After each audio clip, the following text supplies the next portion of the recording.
మీరు బయటకు వెళ్ళండి. మీరెవరు? CBI officers. అంటే ఈ సమాజంలో ప్రతి మనిషి మనశ్శాంతితో ప్రశాంతంగా జీవనాన్ని గడపడానికి అడ్డు వచ్చే అన్ని సంఘ విద్రోహ శక్తుల్ని వేటాడే ప్రత్యేకమైన విభాగం. దానికి వారు డైరెక్టర్, నేను డిప్యూటీని. సార్, నేను ఏ నేరం చేయలేదు, ఏ హత్య చేయలేదు. మరి నన్ను ఇక్కడికి ఎందుకు తీసుకొచ్చారు? నువ్వు ఏ నేరమూ చేయలేదని మాకు తెలుసు చిట్టిబాబు. కానీ నీకు తెలియకుండానే నువ్వు మాలో ఒకడవయ్యావు, మా ఏజెంట్ అయ్యావు. అంటే అంటే ఏంటి మీరు అనేది? బాగుంది సార్, చాలా బాగుంది. ఆఫీసర్స్ గా మీరు చూసుకోవాల్సిన బరువు బాధ్యతల్ని మీ డిపార్ట్మెంట్ కి ఎలాంటి సంబంధం లేని నా మీదకు తోసేసి ఆ ముఠావాడు నాతో నా ప్రాణాలతో ఆడుకుంటుంటే ఆ వేడుగా మీరు చూస్తూ కూర్చున్నారు, అంతే కదా సార్? అదిగా చిట్టిబాబు. ఏది కాదు సార్, మీ అవసరాలకు నా ఇష్టాలు తెలుసుకోకుండానే నన్ను ఒక పావులా వాడుకున్నారు.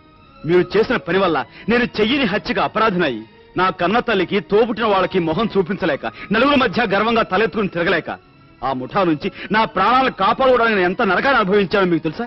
ఒక అమాయకుని ఇలా ఇబ్బంది పెట్టడమే మీ డిపార్ట్మెంట్ ఘనత. చూడు మిస్టర్ చిట్టిబాబు, భారత యుద్ధాన్ని గురించి ఆలోచిస్తే కొన్ని లక్షల మంది మారణకాండ గుర్తుకు రావచ్చు. కానీ దాని వెనుక ధర్మరక్షణ అనే పవిత్రమైన లక్ష్యం ఉందని మర్చిపోకు. మేము చేస్తున్న ఈ పని వల్ల తాత్కాలికంగా ఒక వ్యక్తికి నష్టం కలిగినా ఒక వ్యవస్థకు మేలు కలుగుతుంది. అది దృష్టిలో పెట్టుకునే ఈ పని చేశాం. అయినా ఏ క్షణాన నీకు ప్రమాదం జరగకుండా పరోక్షంగా నిన్ను కాపాడుతూనే ఉన్నాం. కాపాడుతున్నారా?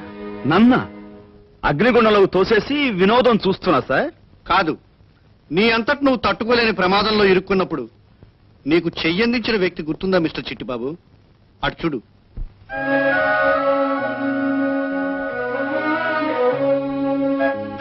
నువ్వు ఇక్కడికి ఎందుకు వచ్చావు సార్? ఈ మనిషి వాళ్ళ మా స్పెషల్ ఏజెంట్, మొదటి నుంచి ఆ ముఠాను పట్టుకోవటానికి మేము నియమించిన వ్యక్తి.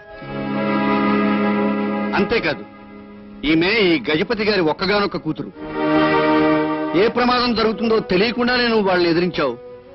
కానీ జరగబోతున్న ప్రమాదం తెలిసి తన ప్రాణానికి ప్రాణమైన ఈ కన్న కూతుర్ని నిన్ను రక్షించడం కోసం ఏజెంట్ని చేశారు గజపతి గారు. చిట్టిబాబు, నేనెవరో తెలిసాక ఇంతకాలం నా చేతలకి మాటలకి గల అర్థం ఏమిటో తెలిసిందనుకుంటాను. ఇప్పుడైనా నా మీద ఉన్న కోపం అనుమానం తగ్గిందా? Very good. మీరంతా మీ ఉద్యోగాలు చేస్తున్నారు, మీ బాధ్యతలు మోస్తున్నారు.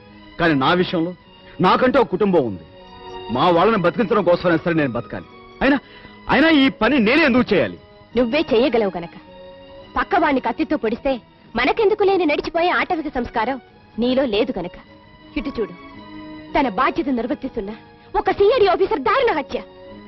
అన్నం పున్న ఎరుగని పసిపిల్లల్ని నెత్తురుగుట్టలుగా మార్చేశారు. ఏ పాపం ఎరగక పుణ్యం కోసం బయలుదేరిన యాత్రికుల్ని పీనుకులుగా తయారు చేశారు. బాగా చూడు, కుటుంబాల్ని ధ్వంసం చేశారు. కన్న కడుపులో చిచ్చు పెట్టారు. తల్లికి బిడ్డని, భార్యకు భర్తని, అన్నకి చెల్లెలు లేకుండా చేశారు. చిట్టిబాబు, నీ దాన్ని నువ్వు వెళ్తానంటున్నావు.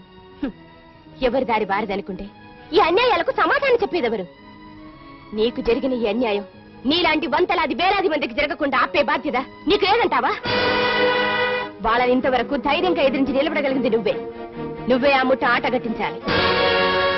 ఆడదాన్ని, ఒక తండ్రి నీడన బతకాల్సిన దాన్ని జరుగుతున్న అరాచకాన్ని చూసి తట్టుకోలేక ఈ మారణకాండను ఆపాలనే ఈ ఉద్యోగంలో చేరాను.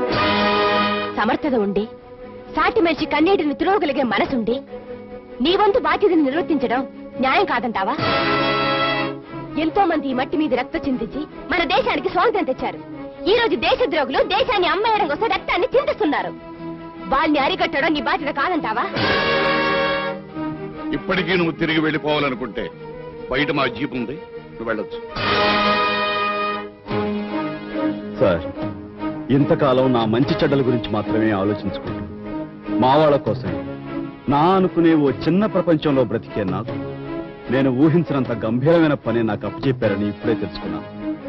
నాలాంటి వాడి వల్ల కూడా ఈ సమాజానికి ప్రయోజనం ఉంటుందని మీరు భావిస్తే తప్పకుండా ఈ లక్ష్యాన్ని సాధిస్తాను.